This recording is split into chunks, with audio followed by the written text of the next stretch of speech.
Hoje é o Dia Internacional da Mulher. O Dia Internacional da Mulher. E eu não poderia viver esse dia de maneira diferente que não fosse na presença daquela linda mulher que é a minha esposa. A minha esposa Andréia, que está aqui, ela quase que me fez desistir de ser palestrante, tá? Foi assim, uma situação horrível, mas eu vou fazer o seguinte, eu vou contar depois por que a Andréia quase me fez desistir de ser palestrante. Mas o fato é que eu sobrevivi àquilo, que foi uma experiência muito desastrosa na minha vida. Eu sobrevivi e aí comecei a trabalhar com essa área, tem 20 anos mais ou menos. Eu sou um professor, como o Arthur falou, e eu comecei a ministrar aulas em 1987. Eu comecei como professor universitário. Mas, ao contrário de todas as pessoas que começaram na área acadêmica e se transformaram em palestrantes, não, eu comecei como palestrante. Eu comecei como palestrante em 1984, portanto, esse ano, fazem 40 anos que eu sou palestrante. Pobre. Gente, como é que pode um cara ser palestrante 40 anos e não ser rico? Cara, eu treino gente que está faturando 100 mil a hora. Aí o cara chega para mim e fala assim, Ney, olha só, eu estou com um probleminha aí, eu quero dar um up na minha palestra, ou então, sabe o que acontece? Eu estou cobrando 80, eu quero cobrar 100. Aí vem eu e faço o cara ganhar 100 mil. E por que eu não estou rico? Porque é uma questão de mercado que a gente precisa entender. E o que vendem para as pessoas é que um palestrante vai começar a vida ganhando no mínimo 6 mil a hora. E aí a gente vai fazer um caminho rápido nisso aqui, entender o que significa ser palestrante ou não ser palestrante, até porque vocês não têm essa ambição. Mas então, qual o valor que tem de eu estar aqui falando isso com vocês? Simples, porque o trabalho não é com palestras, o meu trabalho, eu trabalho com segurança. Esse é meu negócio. Meu negócio é segurança, meu negócio não é palestra. E por que meu negócio é segurança? Simples, porque você investe milhões no negócio, você monta o teu negócio e aí te chamam para falar sobre o seu negócio. Você arrebenta nas redes, abre a boca, fala besteira, você acaba com a sua reputação. Como é que você vende a sua imagem? Não adianta, gente. Olha, no outro dia chegou uma garota para mim, a garota falou assim, professor, eu queria te contratar porque eu queria que você montasse uma palestra. Eu falei, legal, eu sou influencer. Eu falei, nossa, que legal, influencer. Aí eu comecei, falei, não, por que ela quer? Mas continuou a pergunta, ela falou assim, não, eu tenho quase 2 milhões de seguidores. Eu falei assim, olha só, não aguento, eu tenho que te perguntar, eu sei que eu vou dar um tiro no pé, eu vou te convencer a não me contratar. Mas por que, professor? Eu falei assim, cara, você tem 2 milhões de seguidores. As pessoas começam a falar, entram no mundo digital para conseguir o tais dos seguidores que se transformam em clientes, etc. Você já tem esses caras. Sabe o que ela falou para mim? Ela falou assim, não, a inteligência artificial está acabando comigo. Eu falei assim, peraí, desenvolve esse raciocínio. Por que a inteligência artificial está acabando com você? Pois é, você sabe que tem seguidor que está duvidando que os meus vídeos sou eu mesma falando? Você sabe que tem seguidor já achando que é um avatar? Você sabe que tem seguidor achando que o que eu falo é uma dublagem? Então eu preciso voltar, vou usar a expressão que ela falou, a vida real, eu preciso voltar a ser humana para reconquistar a minha credibilidade. Vocês podem ganhar o que for, no mundo digital, mas quando vem aqui, quem está falando são vocês. Não é o garoto do impulsionamento, não, né? Não é o teleprompter, é você. Aí eu quero saber o seguinte, você sabe o que falar? Para pensar, e assim, do fundo do seu coração. Cara, falar em público é igual jogar bola. Você pode ser, você nasceu com esse dom. Né? Você pega a bola, finta um, finta outro. Só que o que interessa no final das contas é quantos gols você faz.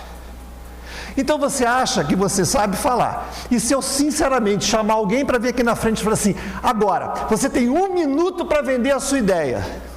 Aí você vai ficar nervoso. Todo mundo fica, eu fico. Né? Não, mas peraí, o que eu vou falar? Aí te chamam para um evento e falam assim, você vai ministrar uma palestra sobre o assunto que você entende, você vai falar sobre business, não sei, tá, entendo, tá? Você fala, falou tudo, todo o conteúdo certo, Qual o risco que você correu de somente ter falado o conteúdo certo? Só que as pessoas não esperam que você fale o conteúdo certo, porque isso é obrigação. As pessoas esperam que você se conecte com elas. As pessoas esperam que você proporcione uma experiência sensorial, porque a sua apresentação tem que ser memorável. E por que tem que ser memorável? Porque ela tem que memorizar. E por que ela tem que memorizar? Para não esquecer você. Porque na hora que ela não esquece você, ela acessa os teus produtos. Na hora que ela não esquece você, ela espalha sobre você para os outros. Agora, não é um avatar, cara. Não é um videozinho. É você. E aí as pessoas começaram a entender que o mundo digital é uma ferramenta, que o infoproduto é fantástico, mas que eu sou melhor do que tudo isso. E na hora que eu preciso me apresentar, eu preciso saber o que eu estou falando. Na hora que eu me reuni com o grupo, e foi muito legal, eu nunca tive uma audiência tão grande, eram 3 pessoas ou 4, né? Mais ou menos assim. Eu falei assim, cara, eu vou dar uma palestra na internet, tinham 3 pessoas ou 4. Mas com a mesma paixão, foi com paixão. Com a mesma paixão, eu conversei com eles, compartilhei com eles algumas características sobre o mundo das palestras. E aí quando o Arthur perguntou, eu fiz uma promessa para eles, eu falei assim, então se eu for lá, eu vou falar outras coisas diferentes, eu vou ministrar outra palestra, ok? Então beleza. O que eu tenho para falar para vocês? Que a única coisa que interessa é o que vocês mais sabem fazer. A única coisa que interessa numa palestra é uma palavra-chave que é conexão. Conexão. A diferença é que você é o Wi-Fi. E para você ser um Wi-Fi, você precisa entender como atrair de forma metafísica o cérebro do outro, a mente do outro. E a atração metafísica é uma arte que requer técnica. Então, voltando ao garoto que sabe fintar, mas não faz gol. E eu prefiro aquele que aprendeu na escolinha, faz o básico, bota o pé na bola e faz gol. Então, para com esse negócio de achar que você tem que vir aqui na frente e dar um show. Não, você tem que vir aqui na frente e se conectar. E existem várias formas diferentes de você se conectar, porque cada pessoa tem uma personalidade. E cada assunto requer uma estratégia de abordagem diferente, uma estratégia de narrativa diferente. E para que você ache essa estratégia de abordagem, de narrativa, você precisa entender o cenário e você precisa conhecer a técnica. E que, portanto, por favor, pare com esse negócio, eu sou muito inibido. Não interessa se você é inibido ou desinibido. O que as pessoas querem de você é que você seja capaz de se conectar com elas. Fazendo gracinha, cantando, plantando bananeira, não interessa. Por quê? Porque essa conexão é igual a cartão de milhagem, é individual e intransferível. E que para você conseguir fazer isso, você precisa usar, e aí eu vou usar uma outra palavra que todo mundo usa aí em outros contextos, gatilhos. O que são esses gatilhos? Então, o assunto que eu vou abordar com vocês é como no universo entre quem fala, o palestrante, e quem ouve, a plateia, quais são as variáveis que interferem para ajudar a essa conexão. Perfeito? Então, portanto, eu vou falar sobre maldições e pecados. E não podia ser mais do que pertinente eu falar sobre maldições e pecados por 2 motivos.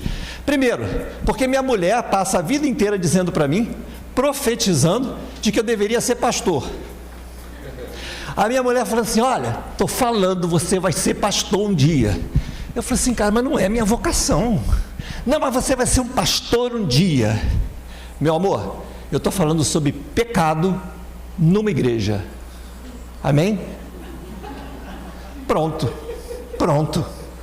Então, quando eu soube que ia ser numa igreja, eu meti pecado no meio para poder discutir o negócio. É maldição e pecado. Maldição e pecado, opa, então tá legal. Maldição é do palestrante e o pecado é da plateia. A maldição é do palestrante e o pecado é da plateia. 3 maldições. Maldição número 1. Olha o que a gente combinou. Depois eu explico o que a gente combinou. Vamos lá, maldição número 1, vai. É a maldição do conhecimento. Elizabeth Newton, em 1990, uma PhD de Stanford, ela fez um trabalho, publicou um trabalho muito legal. Resumidamente quanto mais você entende de um assunto, maior a sua dificuldade de entender o que é não sabê-lo. Vamos traduzir isso, como é que é isso? Quanto mais eu conheço uma coisa, maior a dificuldade que eu tenho de me aproximar do ignorante sobre aquela coisa. E quando eu me distancio do ignorante, eu não sou capaz de me conectar com ele, porque eu não falo a mesma linguagem que a dele. Eu não consigo entender, por exemplo, que ele não entende o que é copy. Porque que é copy, é copo, o que é isso? Eu não consigo entender quando eu uso uma linguagem em que eu não consigo atender a todos. Portanto, o primeiro aspecto importantíssimo quando vocês vierem à frente de qualquer grupo, fale fácil. Fale fácil. Você precisa. Mas Ney, eu estaria subestimando o grupo. Não, vocês não estão subestimando ninguém. Vocês estão respeitando as pessoas. Porque quando vocês falam, às vezes as pessoas, mesmo você achando que a pessoa conhece tecnicamente, ela não entende uma coisa. Ou quando você usa uma palavra em inglês. Cadê o inglês? Cara, você chega para um garoto de 30 anos, 35, olha só, eu falando um garoto de 35 anos, garoto de 40 anos, você chega para um garoto desses e você tem vergonha de dizer que não sabe inglês. É porque tu não tem 60. Eu estudei em escola pública, aquela aulinha de inglês, what's your name, não sei o que lá, levei a bronca da professora, criei um problema em mim chamado atelofobia, eu tenho medo de errar, não consegui aprender inglês. Aí você faz sucesso e as pessoas acham que sucesso é igual a saber falar inglês. Aí começa a falar com você em inglês, aí vão ministrar uma palestra com slide em inglês. Não tem coisa mais mal educada do que você meter um slide todo em inglês na tua terra. Não, eu só estou dando um exemplo para vocês, o quanto que a gente não coloca o outro no jogo. A gente está vendo, porque a gente acaba entrando na segunda maldição, que é a maldição do pau de selfie. A maldição do pau de selfie é muito simples, Bando de brasileiro na Disney. Como é que você sabe que é brasileiro? É simples. Vem! É brasileiro. Brasileiro adora fazer selfie em grupo. Aí eu fui em 2010, grupo de 12 pessoas para Disney. Eu, minha mulher e mais 10 infelizes. Aí o que acontecia? Selfie toda hora, porque todo mundo quer tirar selfie. Aí a gente distribuía, e aí quando eu mandava para minha esposa, ela adquiriu uma habilidade que eu levei um tempo inicial para entender, e depois para mim ficou muito claro. Ela levava aproximadamente 1 segundo para dizer se a foto estava boa ou ruim. Como isso é possível? Tinham 12 pessoas na foto. Por que você leva 1 segundo para descobrir se a foto está boa ou ruim? Por quê? Porque ela está boa se você estiver bem. Você é a única pessoa que importa na foto. Essa é uma das maiores maldições das pessoas que vêm falar publicamente. Elas pensam no que elas gostariam de falar para a plateia, do que elas gostariam de apresentar para a plateia, do que elas acham que é importante para a plateia, sem levar em consideração as aspirações do outro. E você não vai conseguir se conectar nunca.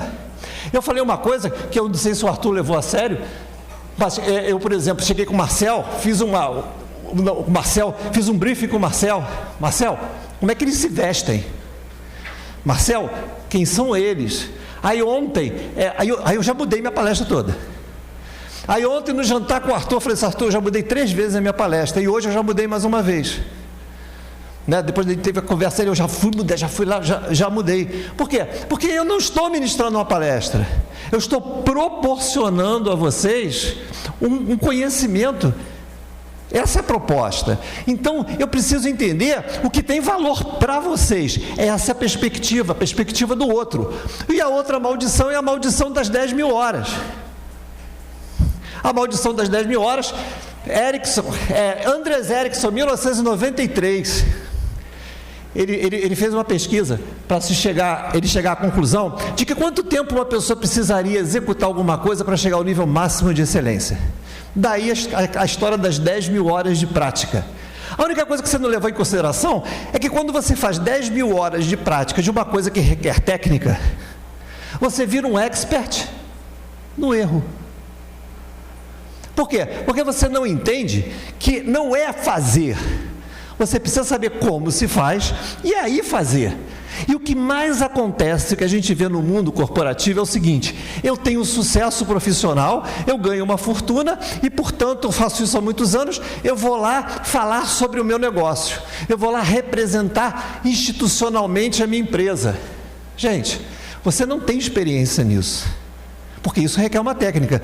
Você tem uma experiência de vida no teu negócio, mas isso requer uma técnica.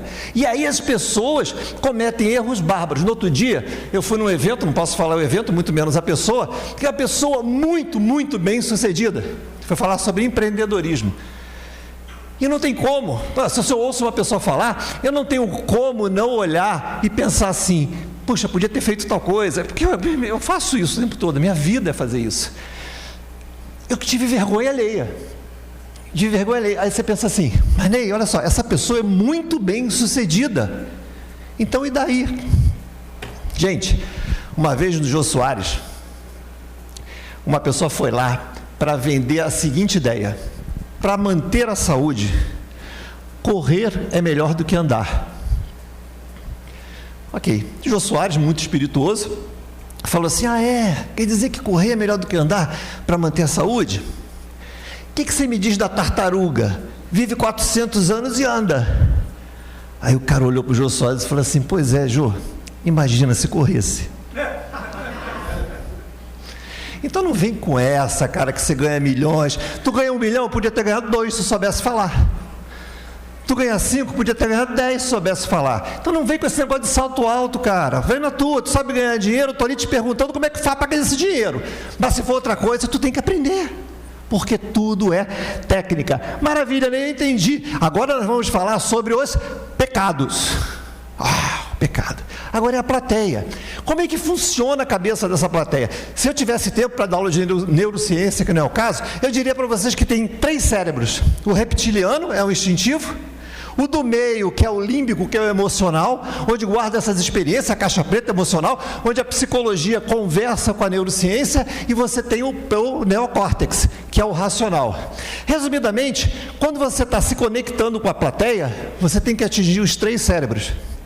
E existem estímulos que você usa em formas diferentes da plateia receber, que você afeta predominantemente mais um do que outro. Sem entrar nesse mérito, você precisa entender que ao você conhecer os comportamentos inerentes a esses 3 cérebros, o sucesso dessa conexão é você saber administrar isso.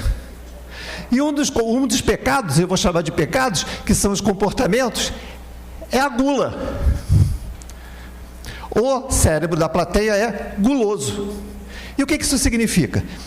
Que quando eu chamo plateia, porque o meu também é, mas quando eu estou na posição de plateia, nós passamos o dia inteiro consumindo informações. Nós, por mais que queiramos, não conseguimos simplesmente excluir. A gente consome. E aí, um pesquisador muito influente nessa área, ele chegou a uma expressão muito legal que a gente chama de backlog cognitivo, ou seja, um excesso de informação que chega à exaustão. E esse excesso de informação, quando chega à exaustão, faz com que todas as outras informações não é que sejam rejeitadas, elas não são assimiladas. Mas nem o que isso tem a ver com a palestra? Isso tem a ver o seguinte: a hora com que você ministra a palestra já faz diferença. Eu, por exemplo, agora estou em desvantagem, porque o backlog de vocês cognitivo é muito maior. Estão muito mais cansados. Isso é um fator. E um outro fator muito importante e que tem que ser revisto. E olha, desde 1984 algumas pessoas já tinham enxergado isso, mas até hoje ainda não entenderam que isso faz todo sentido. Todo mundo aqui já ouviu falar, e o próprio Arthur na apresentação falou, do evento TED. Então, o evento TED, lá em 1984, veio com a proposta de que as pessoas deveriam fazer suas apresentações em 18 minutos. E naquela época aquilo foi uma grande revolução, porque 18 minutos, né? E 18 minutos, a justificativa foi muito legal. É tempo suficiente para você entrar a fundo no assunto e tempo suficiente também para a pessoa não cansar de você.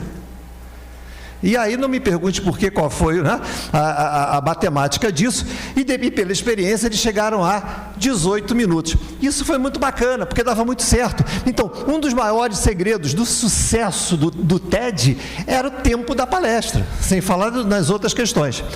Esse evento, no ano de 2006, ele foi comprado, e no ano de 2009, por Chris Anderson. No ano de 2009, eles criaram o TEDx e eles começaram a fazer as apresentações TED regionais. Nas apresentações TED regionais, sendo o TED um evento com o objetivo de expandir ideias que possam mudar o mundo,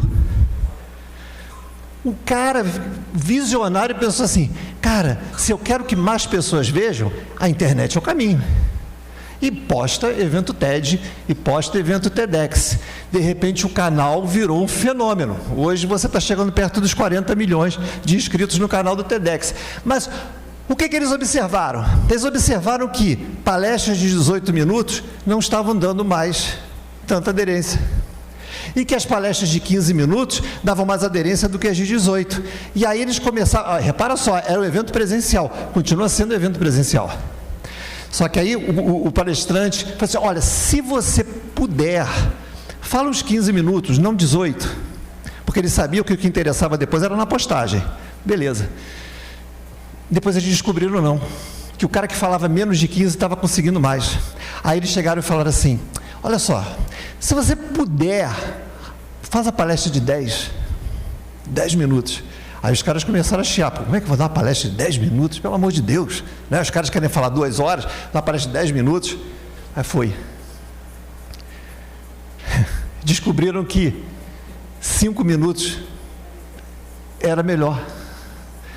E aí chegaram para os caras e não falaram para os caras: faz uma palestra de 5. Falaram para os caras o seguinte: temos um desafio para vocês, uma nova modalidade, TEDx 3 minutos. Sim. Então você pode entrar, bota TEDx 3 minutos, só palestras de 3 minutos. Aí se você perguntar para mim: mas Ney, você foi curador de TEDx? Foi. Você montou palestras? Montei. E montei palestras de 3 minutos, 5 minutos, e nenhuma palestra. É proibido um treinado meu falar mais do que 10 minutos em uma palestra. Ok? Você vai contar a tua vida inteira em 10 minutos ou em 3 minutos. Tá? Se a gente estivesse aqui num treinamento, eu mostrava para vocês algumas palestras de 3 minutos, de 4 minutos. Eu tenho, a minha palestra no TED, eu sou o TEDx Speaker, foi de 3 minutos. Porque tem aí? Não sei se o pessoal vai querer ver. Eu falei sobre pecados e maldições da perspectiva dos professores. Mas enfim, voltando aqui. Então, eu prefiro que coloque uma aluna minha. Eu prefiro que coloque uma aluna minha porque ela tem um case muito bacana com presidiários. Ela contou uma história fantástica de educação para presidiários, porque o assunto que eu falei no TEDx tem relação com o que eu estou falando aqui. Se puder achar Hannah, faculdade Ensine, TEDx Ensine Hannah. Aí 3 minutos também, Hannah. Mas enfim, voltando lá. E aí quando você faz, aí você acaba entendendo que, por exemplo, os maiores discursos da história, eu fiz um levantamento, que mudaram o rumo da história, todos não passaram de 15 minutos. Cara, você consegue mudar o rumo da história falando 10 minutos, 12 minutos, e você não consegue contar a tua história em 10 minutos, você não consegue se comunicar em 10 minutos. Como é que funciona isso? E qual é o grande problema? Você vai a um evento, e se você se propõe a falar 10 minutos, o que a pessoa acha? Que você está querendo enrolar, porque ainda confundem palestrante com taxista. A gente não ganha por hora falada, não é quilômetro rodado, a gente ganha por quanto que a gente pode impactar um grupo. E eu vou dizer mais: quando você está num evento, e vai um toque para vocês, muito importante, que tem a ver com backlog, você é um dos últimos. E as pessoas fazem uma coisa muito feia, que é passar do horário. Passar do horário, né? Aliás, passar do horário, eu estou aqui, tá? Eu estou aqui olhando. Passar do horário. E aí o que você faz? Você está percebendo que te deram 1 hora para falar e só tem 10 minutos para acabar o evento. Fala 10 minutos. O organizador vai te agradecer. A plateia vai te agradecer. Aí não, aí você fala apesar da plateia. Passa do tempo, todo mundo fica infeliz. Todo mundo fica infeliz. Simples assim. O segundo é distração. A distração está muito relacionado à falta de capacidade da pessoa de manter o foco. E aí a gente pensa em atenção reflexa. E atenção reflexa é uma atenção, e se eu não me engano o Elias está aí? Não está, né? O Elias falou sobre isso no passado. Eu também estudei as palestras que o pessoal deu aqui. Eu estudo tudo antes de falar, né? O Elias falou, ele não usou esse nome, ele falou sobre a questão de como prender na internet, como prender um vídeo, faz prender a atenção. O que é atenção reflexa? Atenção reflexa é a atenção que é sequestrada de você, por mais que você não queira. É mais ou menos assim, se você está com um grupo de pessoas falando ao mesmo tempo, e alguém fala o teu nome lá do outro lado, você para de falar tudo que você está falando assim, se eu estivesse aqui falando a coisa mais interessante do mundo, e passasse uma pessoa que não tem nada a ver aqui por trás de mim, assim ó, para não atrapalhar, cansa de acontecer isso, né? Aí que todo mundo fica assim ó, e não presta atenção em você. Mas Ney, eu sou mulher, e daí? Eu sou capaz de prestar atenção em várias coisas ao mesmo tempo. É mentira, te enganaram, mas não, é mentira. Você é capaz de mudar de estação mais rápido que a gente, mas ao mesmo tempo você não consegue pensar, tá? Ninguém consegue. Então tá legal. Significa dizer o seguinte: se você quiser aumentar as chances de ser memorável, você precisa saber fazer uma gestão de ambiente, gestão pessoal, para diminuir a chance das pessoas dispersarem de você. Bem, me explica melhor? Claro. Quantas vezes vocês assistiram uma entrevista ou assistiram uma palestra na qual a pessoa só para não correr risco, tinha uma babinha no canto da boca? Quem já viu isso? Babinha no canto da boca, aquela babinha branca.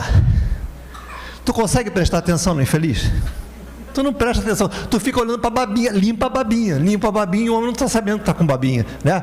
O cara tem 5 PhDs, o cara está mostrando a importância do buraco negro, não sei o que, na formação de não sei o que lá. Daqui a pouco tu está olhando para o cara, olha, e está o zíper do cara aberto. Cara, tu só pensa no outro buraco, porque não tem jeito. Nem o que eu faço?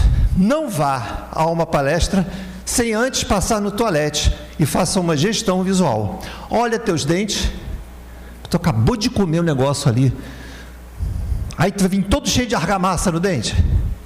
Olha seus dentes, olha seu cabelo, olha sua roupa, vê se não tem mancha, vê se não tem botão aberto. Diminui a probabilidade de um desvio cerebral. Beleza, fiz gestão. E gestão de ambiente? Gestão de ambiente é tudo aquilo que possa interferir na atenção das pessoas em detrimento do que você está falando. Por exemplo, temperatura. Se a temperatura não estiver adequada, vocês acham que interfere ou não para a tua concentração?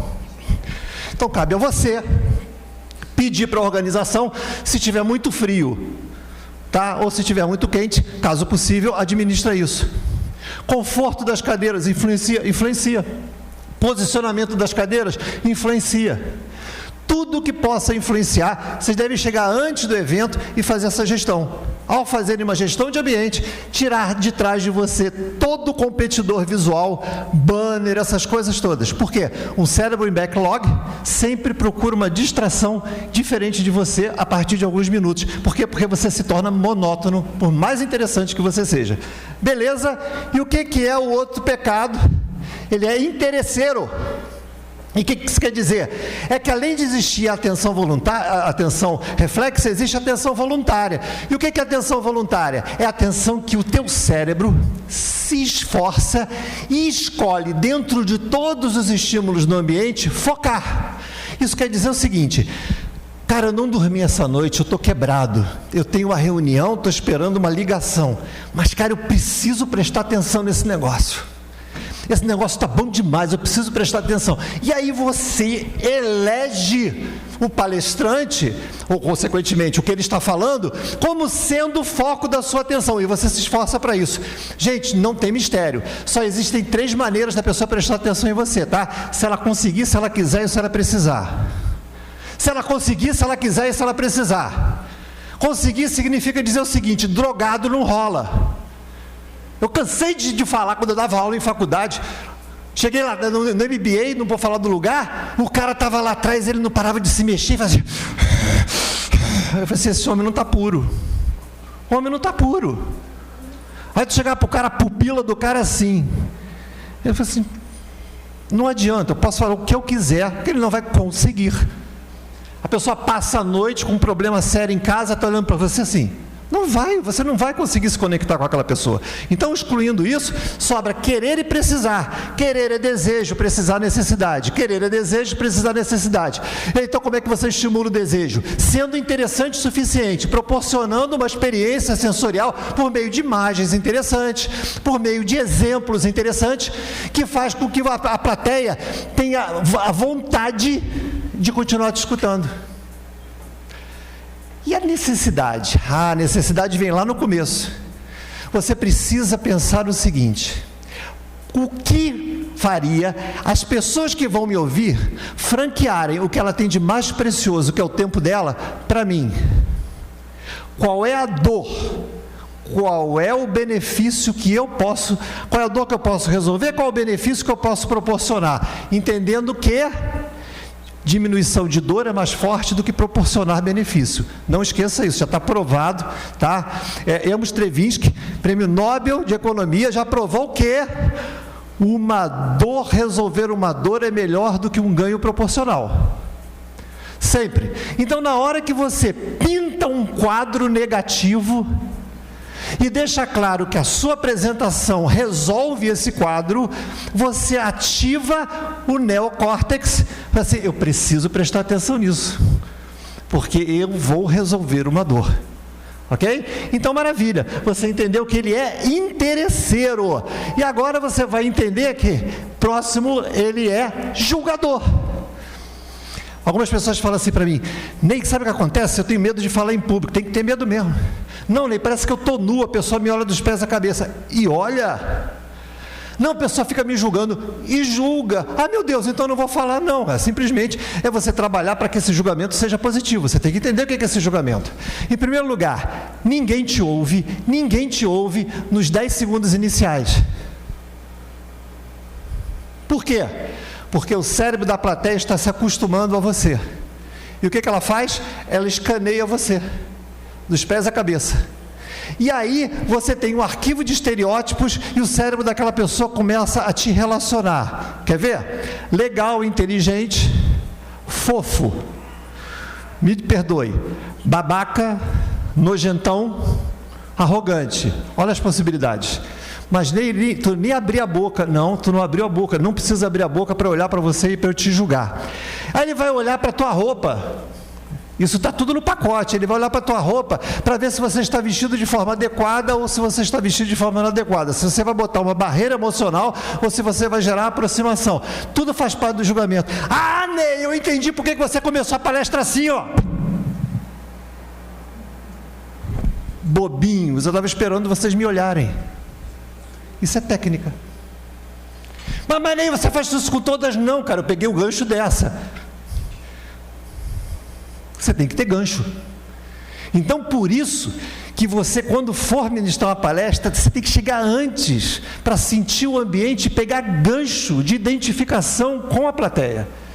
Você não vai fazer a mesma palestra sempre. Você tem que customizar a tua narrativa, customizar essa tua abordagem. Então, por isso, você tem que dar um tempo, a pessoa te julga. E aí vira um videogame, cara, o videogame cerebral. Nível 1, fui com a sua cara. Esse não adianta, esse é reptiliano. Ele olha para você e pum, gosta, olha para você e rejeita. E você não pode fazer nada sobre isso por enquanto, nada. Mas Ney, como é que a pessoa... Ney, me conta como é que eu faço para a pessoa com a minha cara. Eu vou até te dizer como é que você aumenta a probabilidade, já. Mas não tem jeito, se a pessoa olhar para a tua cara e não gostar, não vai com a tua cara. Mas por que ela não foi com a tua cara? Porque você parece com o tio Jonas. Mas quem é o tio Jonas? O tio Jonas apertava a tua bochecha quando você tinha 8 anos de idade e você odiava o tio Jonas. E aí, infelizmente, você é a cara do tio Jonas. E aí, o reptiliano falou assim: perigo, perigo. Por quê? Porque ele está acostumado a rejeitar o estresse e se aproximar do prazer. Se você parece com alguém que gera estresse, você gera rejeição. Motivo pelo qual você olha para uma pessoa e fala assim: engraçado, acho que esse cara está mentindo. Porque o teu cérebro conhece o olhar do mentiroso por aprendizagem. O cérebro conhece o olhar do inseguro, o comportamento. Então a gente tem mecanismos de interpretação que nos tornam extremamente rigorosos nesse julgamento, e você, enquanto palestrante, precisa conhecer quais são esses gatilhos e saber reverter o jogo. Nível 1, fui com a sua cara. Nível 2, reconheço a autoridade. E o reconheço a autoridade é muito complicado, porque se você começar a falar a seu respeito, você pode gerar de novo o julgamento de arrogância. Quando o Arthur começou a falar: mas quem mais da Globo, hein? Aí você começa a ficar contando vantagem antes de eu conquistar vocês emocionalmente. O que vai acontecer? Olha lá, está se exibindo? Olha lá, está querendo dizer que faz isso. Não, Arthur, depois eu falo. Nada é por acaso. Então eu preciso conquistar minha autoridade aos poucos. E qual é a melhor forma que vocês têm de conquistar a autoridade sem abrir a boca? Montar uma autoapresentação se vendendo e mandar alguém ler. E você tem que ter isso no bolso, uma autoapresentação se vendendo. Como é que eu gostaria de ser apresentado? E você escreve e entrega para o mestre de cerimônias. E aí você fala: nossa, ele é o cara, ele faz isso, ela é isso, ela é aquilo. Aí você faz cara de sem graça. Faz cara de sem graça, humildezinho. Humildezinho, falou. Aí entra você, já ganhou o nível da autoridade, percepção de autoridade. Essa pessoa tem experiência, essa pessoa sabe o que está falando.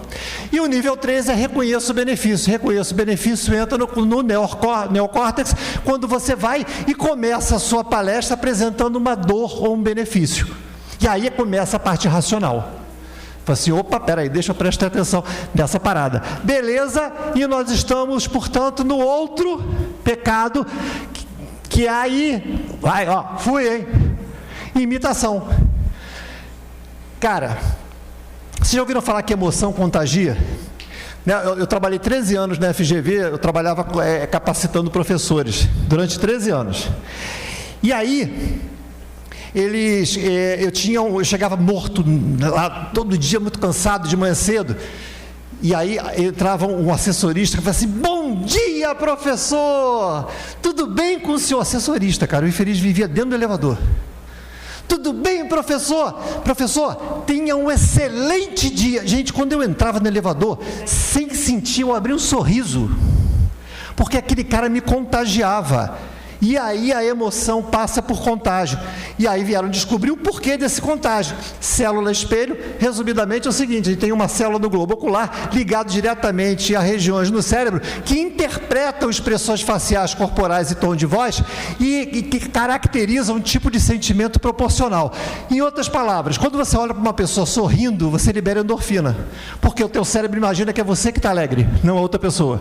E quando você olha para uma pessoa insegura ou com uma expressão tensa, imediatamente libera cortisol.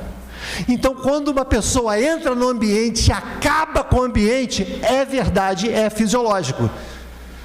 Então eu vou te dizer uma parada: se tu está mal resolvido com a vida, está mal resolvido com os teus negócios, está com problema com o marido, está com problema com a mulher, vai no toalete, dá tapa na cara, resolve, olha no espelho e fala: a plateia não tem culpa. E entra com um sorriso nessa cara. E sorriso de verdade, porque as pessoas vão olhar e vão falar: está mentindo. Tu tem que ser verdadeiro, e para isso você precisa se concentrar. O Arthur falou assim: vamos entrar? Eu falei assim: não, eu vou ao toalete fazer a gestão visual e... xixi e orar. Xixi e orar. Xixi e orar, gente, duas coisas que você tem que fazer: xixi e orar. Se tiver mais de 60, xixi, pelo amor de Deus, senão no meio da palestra dá vontade de fazer, né? E orar sempre. O que é essa oração? Oração é: meus problemas ficaram em casa e eu tenho uma missão. E todo palestrante tem uma missão. E a missão não é se exibir. A missão não é se exibir. A missão é se conectar e proporcionar o que você tem de melhor naquele momento para as outras pessoas. E aí a gente tem o último, que ele é fofoqueiro. O cérebro é fofoqueiro. Fofoqueiro. Eu posso falar aqui o que eu quiser. Toda vez que eu conto uma historinha, tem gente se ajeitando na cadeira. É impressionante, eu falo uma historinha, tem gente se ajeitando na cadeira. E você sabe que a história é um dos maiores antídotos contra a maldição do conhecimento. Isso significa dizer o seguinte: se você não consegue fazer uma pessoa entender um assunto técnico, conta uma história sobre aquilo e faça essa relação, uma analogia. E as pessoas entendem muito mais por analogia do que o conteúdo propriamente dito. E sem entrar no mérito dos porquês, porque agora não cabe, você precisa entender que para contar uma história não é um relato cronológico de uma situação. E eu vou repetir, uma história não é um relato cronológico de uma situação. Uma história é uma jornada que você cria e precisa estrategicamente saber onde colocar os pontos de forma a trabalhar uma série de sensações que estrategicamente estão colocadas numa parte da sua palestra. Eu estava fazendo mentoria com uma palestrante, onde a gente dividiu a palestra dela em blocos, e aí a gente desenhou os storytelling dela. O primeiro bloco, qual era a curva, o segundo bloco, qual era a curva de história, porque ia depender do estado emocional da plateia. Então não pense que você sabe contar uma história. Ninguém sabe contar uma história. As pessoas relatam cronologicamente fatos.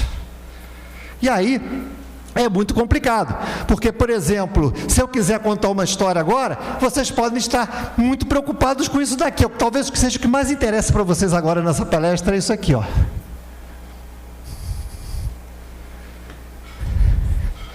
É isso, Ney, eu estava esperando até agora para você me dizer isso. Cara, como é que você consegue assistir 2 horas de um filme ruim no streaming? Em 1 minuto tu saca que o filme é ruim. Só tem canastrão. Mas é porque o infeliz do roteirista colocou uma situação no começo e não respondeu. E aí o teu cérebro, por desespero, não, agora eu vou ficar até o final para saber o que aconteceu. Às vezes no final ele não responde, aí tu quer matar o roteirista, né? Ou responde uma coisa boa para você, só isso. Mas enquanto você não vê a resposta, isso não acontece. O nome disso é lacuna de conhecimento. Sempre que vocês puderem criar lacunas de conhecimento, isso pode ser a lacuna de conhecimento na palestra inteira ou a lacuna de conhecimento por blocos. Você pode dividir a sua palestra em blocos e criar lacunas por blocos. E quando você cria lacunas por blocos, você garante a conexão permanente da plateia na tua mensagem. E, portanto, estava eu pleno, arrebentando nas palestras. Eu dei uma palestra, gente, no antigo Petróleo Ipiranga. Eu fechei um evento, eu fui aplaudido, sim, cara, ovacionado. E eu estava arrebentando muito, e eu recebi uma ligação, e um cara falou assim: Ney, eu preciso que você vá no meu evento, porque eu soube do seu evento da Ipiranga, porque fulano de tal me deu o seu contato, e eu quero que você faça a mesma coisa no meu evento. Eu falei assim, cara, a mesma coisa o quê? Não, eu quero que você dê essa mesma palestra. Eu falei assim, calma, mas como é que é esse evento? Não, faz a mesma coisa. Eu falei, não, quero saber como é que é esse evento. É um evento de telefonia celular. Pô, já começou, petróleo, telefonia. Eu falei assim, não, então não é a mesma palestra. Não, mas faz as mesmas coisas. O que as pessoas guardam? A experiência sensorial. O que ele queria falar? Faz eles rirem, faz eles chorarem, faz eles refletirem. Então ele falou, faz as mesmas coisas. Eu falei, não, eu preciso estudar o tema, eu preciso entender. Não, a pessoa não deixava eu perguntar, eu falei, não, faz o que você fez, sabe? E ela se arrebentando, e era no sul, Bento Gonçalves, né? Bento Gonçalves. Aí eu cheguei para ela, início de relação. Amor, teu irmão mora ali perto, vamos juntos, você vai aproveitar e assistir uma palestra minha. Aí ela, estou doida para assistir. Aí eu tirando onda, estava arrebentando, tirando onda. Fomos para Bento Gonçalves. Chegamos em Bento Gonçalves, era um lugar enorme, assim, cheio de salas, estava vazio, já estava acontecendo as palestras, né? Aí eu olhei um corredor cheio de portas, imagina um corredor cheio de portas. Eu falei assim, nossa, deve ser cada sala dessa um grupo, porque, repara, a palestra do Ipiranga foram 18 pessoas da alta gestão, 18 gerentes. Eu falei assim, cara, cada turma deve ser turminhas, né? Porque é igual. Aí eu abri a primeira porta, eu vi o fundo da sala. Eu falei, como assim um fundo? Aí eu entendi que aquelas 8 ou 10 portas eram uma sala só. Tinha umas 3.000 pessoas. Aí já comecei a ficar nervoso. Eu falei assim, cara, eu falei com 3.000 pessoas. E aí a cena que a gente viu no final eram 2 pessoas semi-transando, desculpa a expressão. Semi-transando, lá no fundo da sala.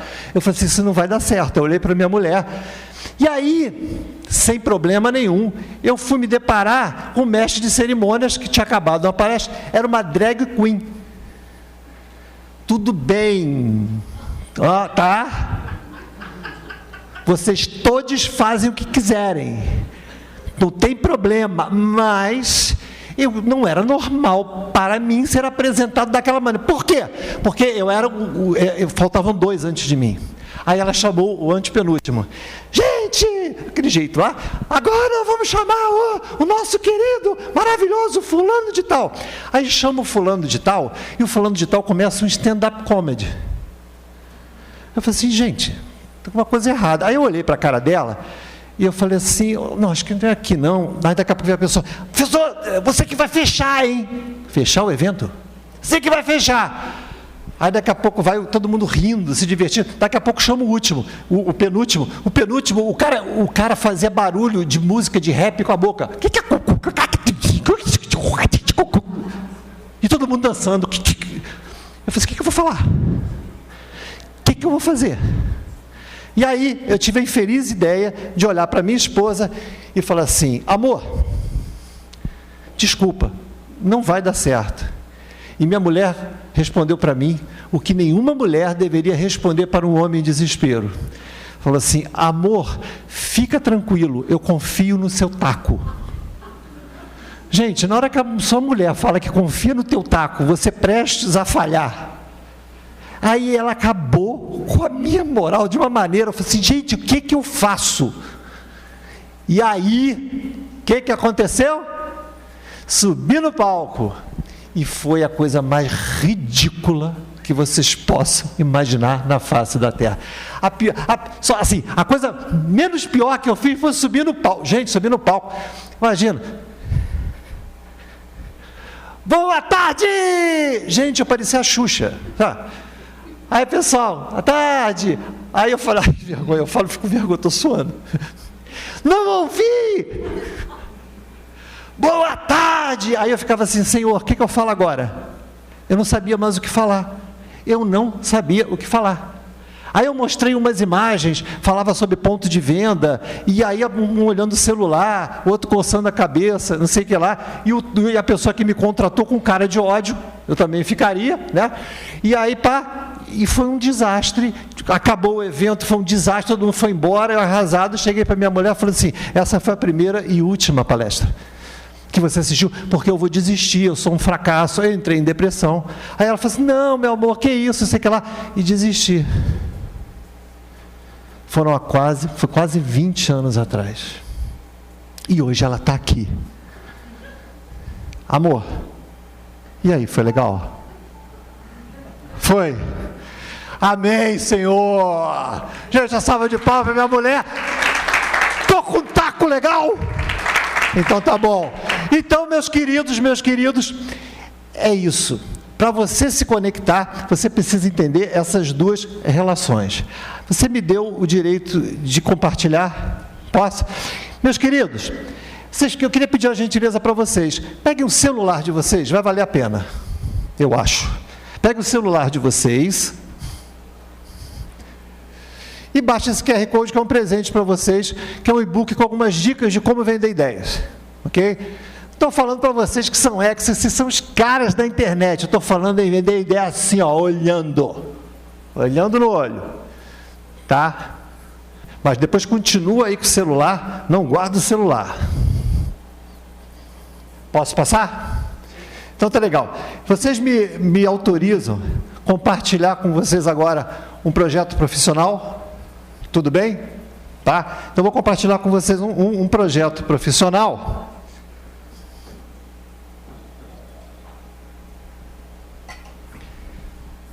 Bom, quando o Arthur me apresentou, ele falou, sim, realmente, tá?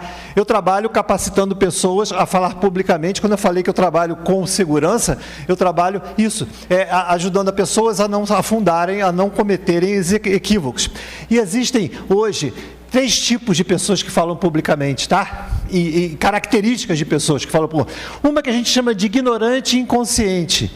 Ele não sabe que não sabe e só faz besteira quando fala em público. Okay? E nós temos o segundo, que é o ignorante consciente. Ele sabe que não sabe. E o ignorante consciente, ele tem consciência que não sabe, corre atrás para aprender. Perfeito. E aí você tem o competente consciente. O competente consciente, ele sabe que sabe. E mesmo sendo competente consciente, ele procura por atualizações. Então eu lido com os 2 últimos. Eu não lido com incompetente e consciente, porque incompetente e consciente pensa que sabe. E quando ele pensa que sabe, ele não quer melhorar. Ele não quer procurar uma capacitação, não quer procurar um treinamento. Então, eu trabalho com pessoas conhecidas, pessoas famosas, palestrantes de TEDx. Então, são pessoas que eu lido de todas as situações, sejam palestrantes, CEOs, infoprodutores, enfim, experts, etc. Bom, o que acontece? Isso é um serviço de altíssimo valor agregado. E por que é de altíssimo valor agregado? Imagina, no outro dia chegou uma pessoa para mim e falou assim, Ney, eu queria que você montasse para mim uma apresentação de venda. É uma pessoa do BNDES. Quando a gente fala alguns dias, né, tem uns anos atrás. Eu preciso convencer um grupo de diretores a fechar uma linha de financiamento de 2 bilhões. Gente, quanto é que vale, então, você ajudar a montar a apresentação para fechar esse negócio de 2 bilhões? Né? Aí chega uma outra pessoa para mim e fala assim, Ney, olha só, isso aconteceu semana passada. Ney, nós estamos internacionalizando a empresa e eu vou para Washington fazer uma apresentação, vou apresentar a minha empresa e apresentar a minha história para fechar o negócio de internacionalização. Quanto é que custa eu montar com você essa palestra? Chega uma pessoa e fala assim, Ney, olha só, eu estou mudando de carreira, eu quero investir na carreira de palestrante.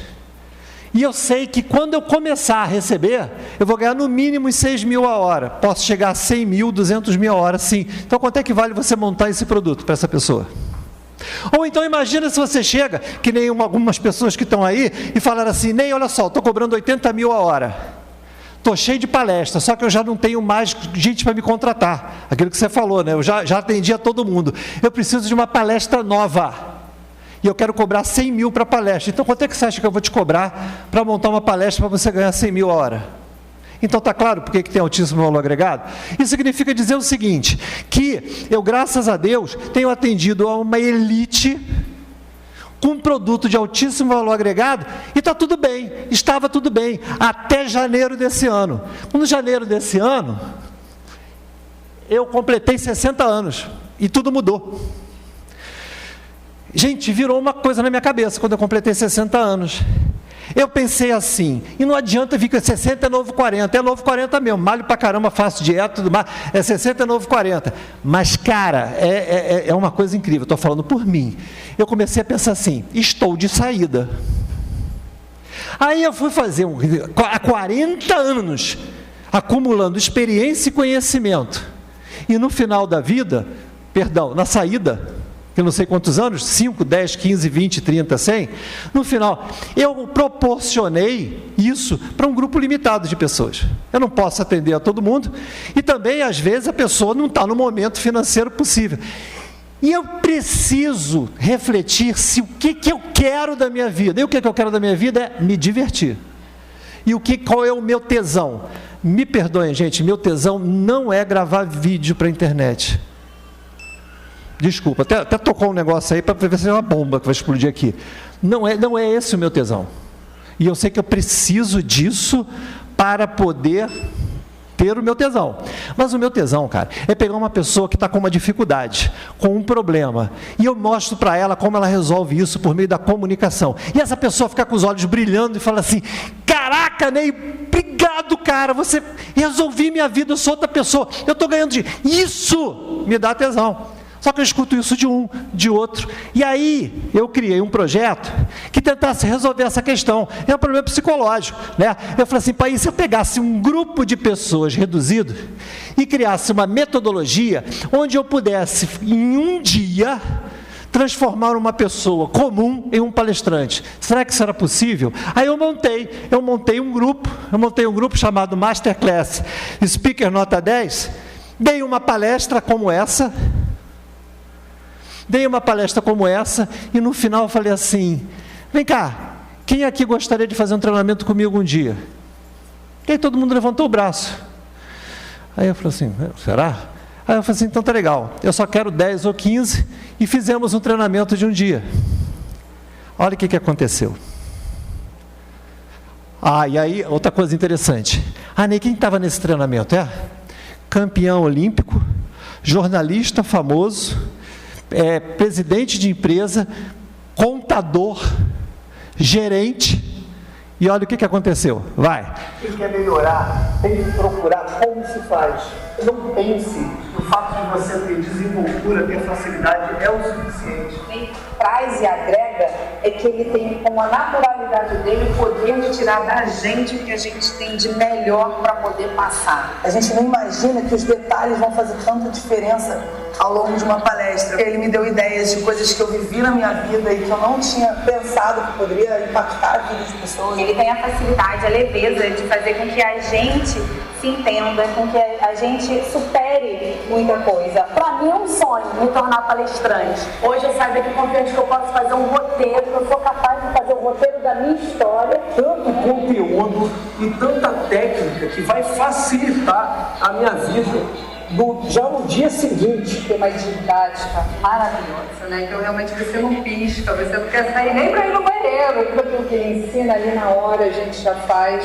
Ou seja, você sai daqui já sabendo como colocar em prática. Eu sempre fui uma pessoa muito tímida e não conseguia filtrar minhas ideias nem falar para público. Com certeza eu me sinto muito mais confiante agora para falar em público. Venci o meu medo e agora vamos lutar. Pode tirar. E aí, se Deus quiser, você está pensando assim, puta que legal, até que eu queria fazer um negocinho desse. Até que eu gostaria de fazer um negocinho desse. Só que tem um probleminha, eu sou carioca. E aí, você vai pensar assim, pois é, Ney, pena que só tem no Rio. Só tem no Rio, é um dia só no Rio. E aí, no caminho, depois que o Arthur me chamou, eu pensei assim, e se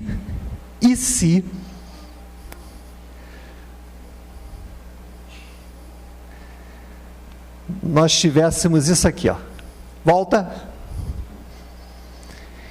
e se a gente aqui fizesse um treinamento de um dia, e cada um com a sua demanda, quero ganhar dinheiro com palestra, quero ganhar dinheiro vendendo o que eu vendo, ou quero ganhar dinheiro me vendendo na minha empresa. Basta um dia para isso. Se isso for uma boa ideia, você vai me perguntar, como? E eu vou falar para você, eu não faço a menor ideia. Você é maluco? Não, eu não estou vendendo a coisa, nem existe a coisa.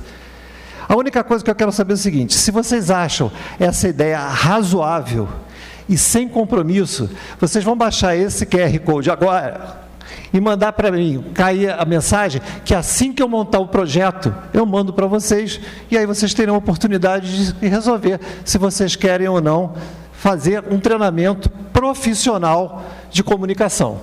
Então, só baixar, vai chegar para mim, e aí vocês vão escolher um dia da semana que seria melhor, sexta ou sábado. Vocês vão ver que vai cair aí, vai cair sexta ou sábado, e vocês vão escolher sexta ou sábado, que é um dia que você sairia daqui um comunicador profissional.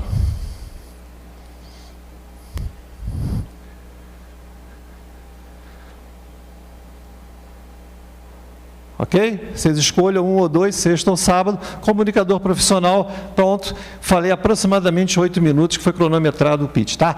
Gente, posso tirar ou tem tirando aí? Ok? Escolheram? Tá?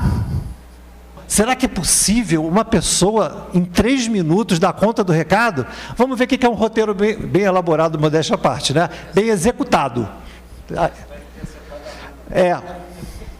Espero que tenha acertado a Hannah.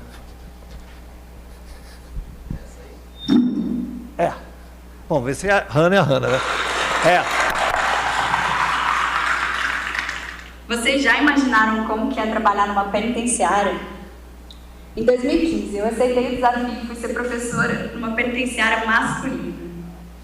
Os alunos queriam se divertir, mas existiam inúmeras limitações relacionadas à segurança. Não pode bola, não pode corda, não pode peteca, não pode quase nada. Os professores queriam que eles escrevessem mais, mas o aluno é um pouco resistente e a gente bem sabe, né? A solução. Eu inseri nas aulas jogos que envolviam palavras. Adedã, cruzadinha, raspalado, imaginação. E foi aí que surgiu o Mompas. No Mompas eu sorteava, por exemplo, a letra A. E os alunos tinham um tempo determinado para escrever o máximo de palavras possível utilizando aquela letra. Nos anos iniciais nós tínhamos amor, casa, bala. Nos anos mais avançados eu sorteava até 4 letras. E alguns desafios, como por exemplo, a palavra não poder se iniciar com nenhuma das letras sorteadas. O jogo ficou tão divertido que a gente fez um desafio, um campeonato interno. E na final desse campeonato eu e o aluno João. As letras sorteadas eram F, R, B e I. Acabou o tempo, não tinha ninguém torcendo para mim. E o João tinha escrito frigobar. Ele venceu o campeonato.